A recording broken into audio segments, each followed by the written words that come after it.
गरीब ससुराल में घमंडी बहू के महंगे शौक। चिराग अमीर घर की लड़की से बहुत प्यार करता था, जिसके चलते वो उससे शादी करके उसे अपने साथ घर ले आता है, जहां उसकी माँ उन दोनों का गृह प्रवेश करती है। तुम बहुत सुंदर हो बहू, साक्षात लक्ष्मी की तरह लगती हो। आओ बहू, अंदर आ जाओ।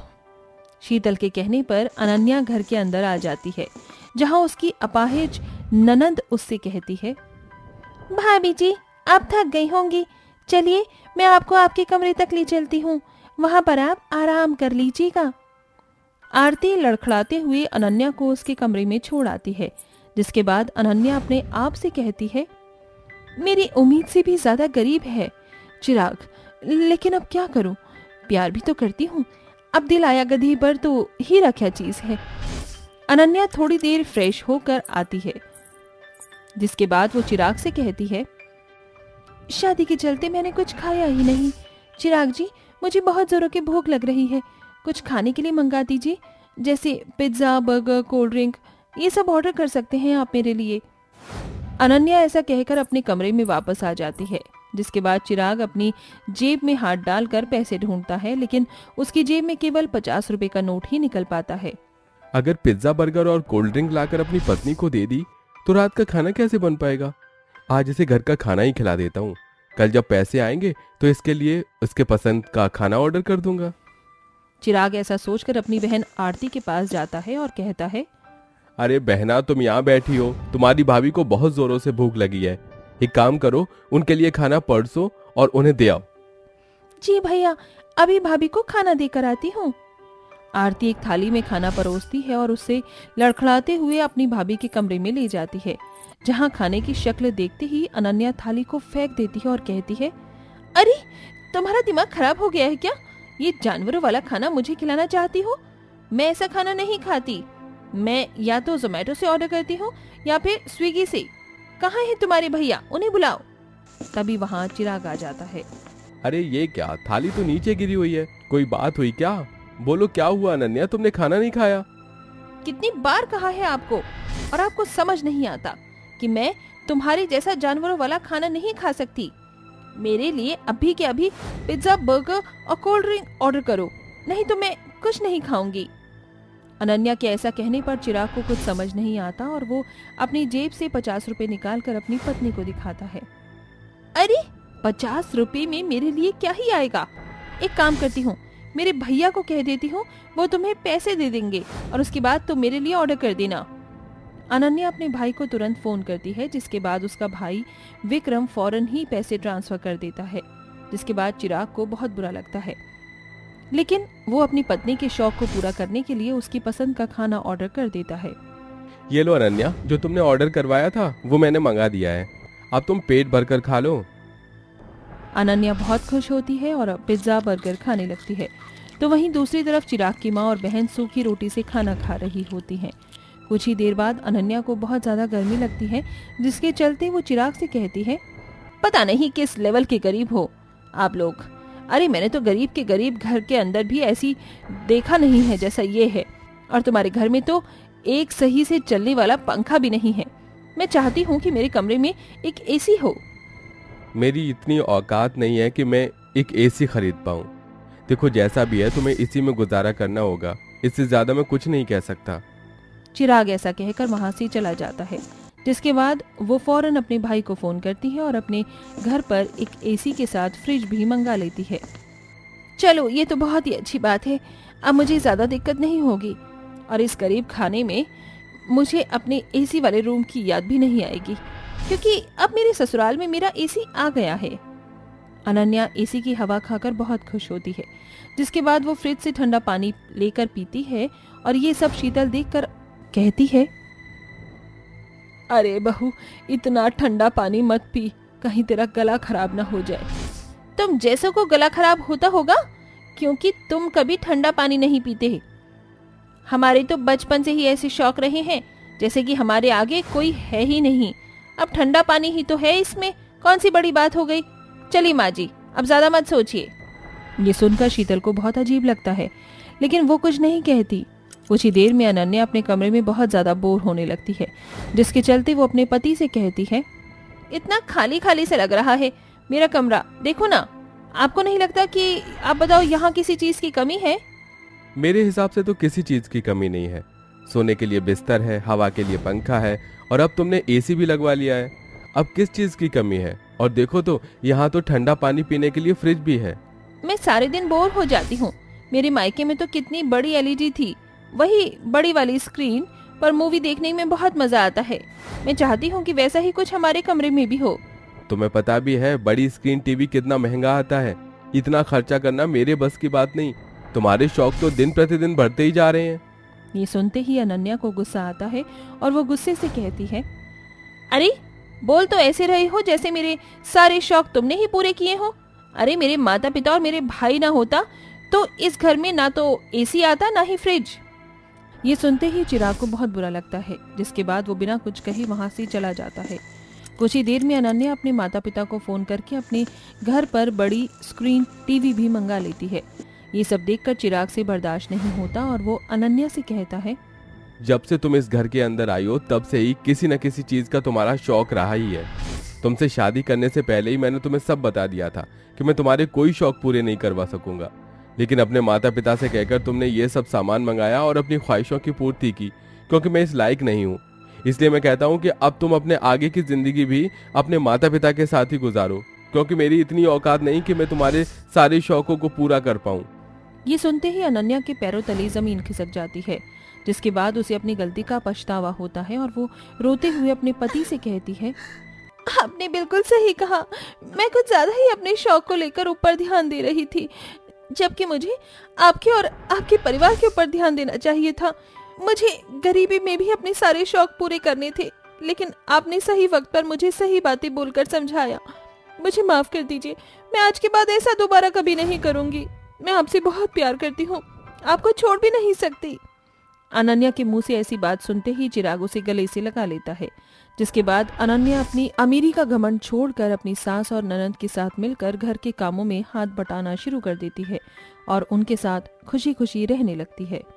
डिस्को दीवाने, आहा आहा, नशीली है रात, लो हाथों में हाथ, नाचे गाए सारे डिस्को दीवाने। There's something about tonight, something very special. कामिनी कानों में हेडफोन लगाए शॉर्ट टॉप और निकर में डांस कर रही होती है। तभी घर की डोरबेल बजती है। डैम, कौन बदतमीज नॉनस्टॉप डोरबेल बजा रहा है, सारा मूड स्पॉइल कर दिया। कामिनी जैसे ही दरवाजा खोलती है तो उसके सामने शादी के जोड़े में गांव की चंदा और इमली और फगुनिया 3 समान की गठरियों के साथ खड़ी होती हैं। प्रणाम करे थे अम्मा जी, हम हैं इमलिया और हम हैं फगुनिया और हम हैं Chanda. Don't touch me, how could you, तुम कबाड़ियों ने मुझे छुआ कैसे, just get out from here. Kamini के ऐसा कहते ही कामिनी का बेटा आदि कहता है, माँ ये तीनों आपके बेटों की पत्नी और इस खानदान की बहू हैं। अब से ये घर इनका भी है। What the hell? Don't be silly आदि बेटा, ये तीनों गवार किसी भी एंगल से इस घर की बहू बनने के लायक नहीं। अरे बहू तो क्या, ये मेरे घर की मेड बनने के लायक भी नहीं। इस पर कामिनी का पति रूप रॉय कहता है, नो कामिनी, तुमने गलत कहा। ये तीनों बिल्कुल वैसी हैं जैसी एक बहू को होना चाहिए, बट इनकी सास जरूरत से ज्यादा ही मॉडल है। I said shut up, mister रूप रॉय, मुझे इन 3 गवार बहू की सास बनकर अपनी इंसल्ट नहीं करानी। यू नो ना, ट्विटर, मैसेंजर और इंस्टा पर मेरे मॉडर्न लुक और पोजेस के कारण कामिनी के कितने सारे फैन फॉलोइंग हैं। जो भी हो, देखो कामिनी, तुम्हारी मन मर्जी से तुमने यश की शादी मौनी से कर दी, जिसका नतीजा ये है कि आज यश उससे बिल्कुल भी खुश नहीं है।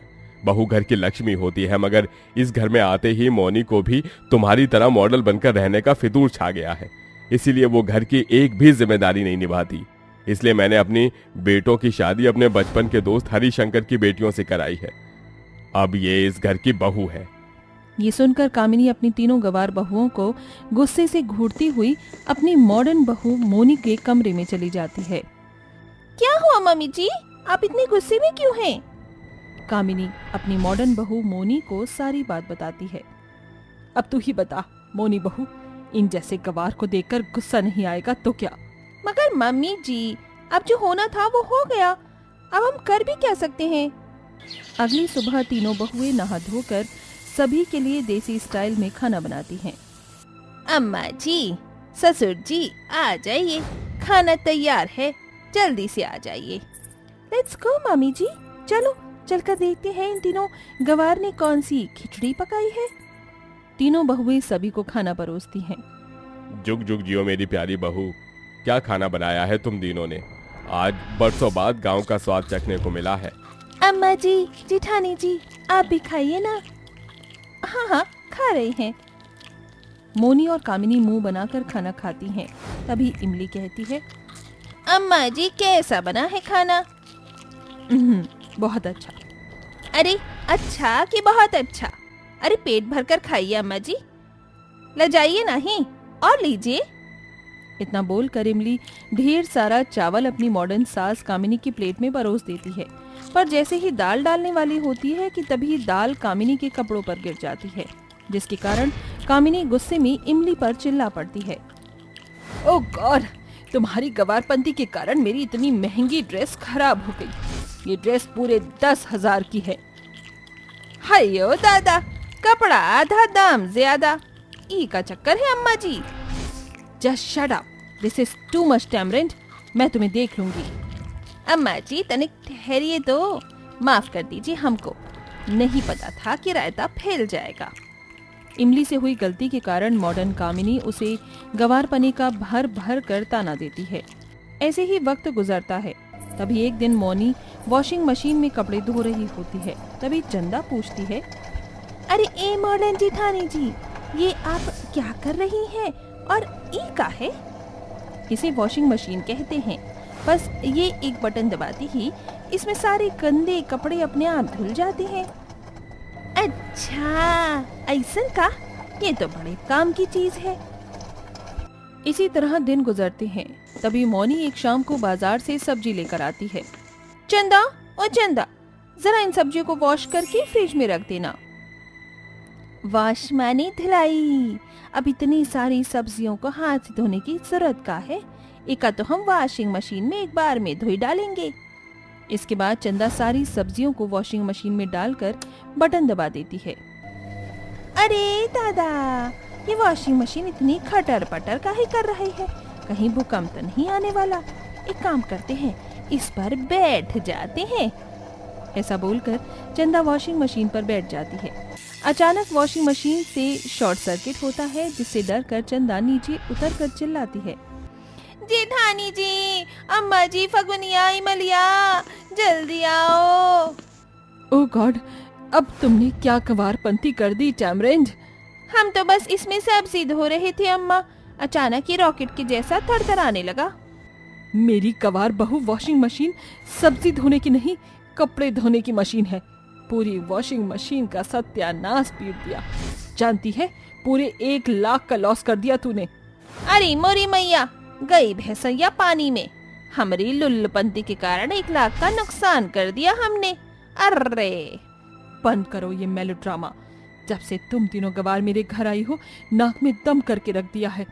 ब्लडी टैमरिंड, 24 घंटे या 6 मीटर की साड़ी लपेटे रहती हो।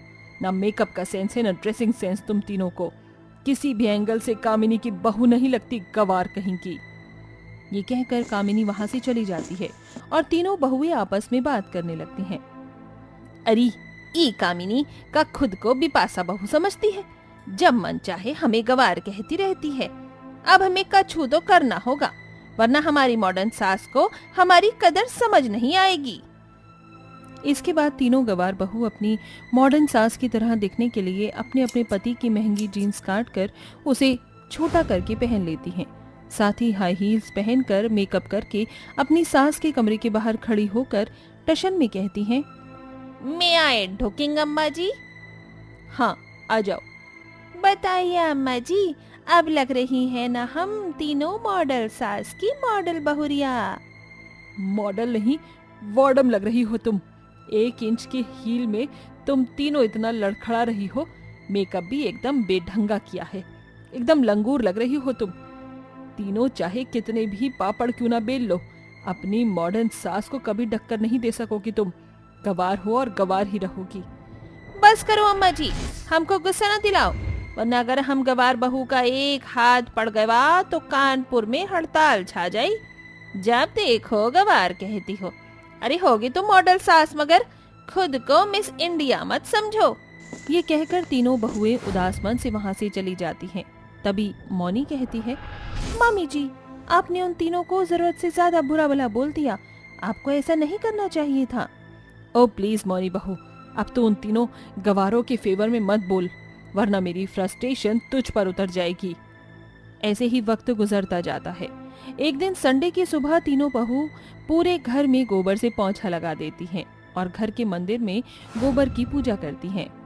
ओह गॉड, ये इतनी डर्टी बदबू कहाँ से आ रही है? ऐसा कहकर कामिनी अपने कमरे से बाहर आती है और अपनी तीनों गवार बहुओं को गोबर की पूजा करता हुआ देखकर भड़कते हुए बेचारी बहुओं को बुरा भला सुनाने लगती है। What the hell is this going on? हद होती है गवारपंती। ईयू, गोबर की पूजा कौन करता है? अरे ऐसा मत कहिए अम्मा जी, इस गोबर का मोल आपको क्या पता? गोबर का मोल तो हम गांव वाले जानते हैं। इसी गोबर के उपले से गांव के हर घर का चूल्हा जलता है और पूरा देश गोवर्धन पूजा में इस गोबर की मूर्ति बनाकर पूजा करता है। आप चाहे कितनी भी मॉडर्न क्यों ना हो जाएं, मगर इसे झुटला नहीं सकती। और अगर माँ जी, अगर आप इतनी ही मॉडर्न हैं तो मांग में सिंदूर भरना भी छोड़ दीजिए, इससे भी आपकी इंसल्ट होती होगी। अपनी तीनों गवार बहुओं के मुंह से तीखे ताने सुनकर कामिनी की आंखों पर मॉडर्न और हाई क्लास दिखने का शौक खत्म हो जाता है, जिसके बाद वो कहती है, आई एम रियली सॉरी मेरी तीनों बहुओं, आज मुझे रियलाइज हो गया कि छोटे कपड़े पहनने और महंगा मेकअप लगाने से कोई मॉडर्न नहीं होता। इंसान को अपनी थिंक स्किल से मॉडर्न होना जरूरी है, तभी एक फैमिली मॉडर्न फैमिली कहलाती है। अम्मा जी, आपको अपनी गलती का एहसास हो गया, हमारे लिए यही बात है। माँ जी, अब आपको हम गांव की बहुओं को शहर के तौर तरीके सिखाने होंगे, क्योंकि हम नहीं चाहते कि हमारी सास की हाई सोसाइटी में बात बने। उस दिन के बाद से मॉडर्न सास अपनी गवार बहुओं को शहर के तौर तरीके सिखाने लगती है और बहुत ही जल्द तीनों बहुएं अपनी सास कामिनी की बातों को कैच कर लेती हैं और मौनी की तरह शहर की मॉडर्न बहुएं बन जाती हैं।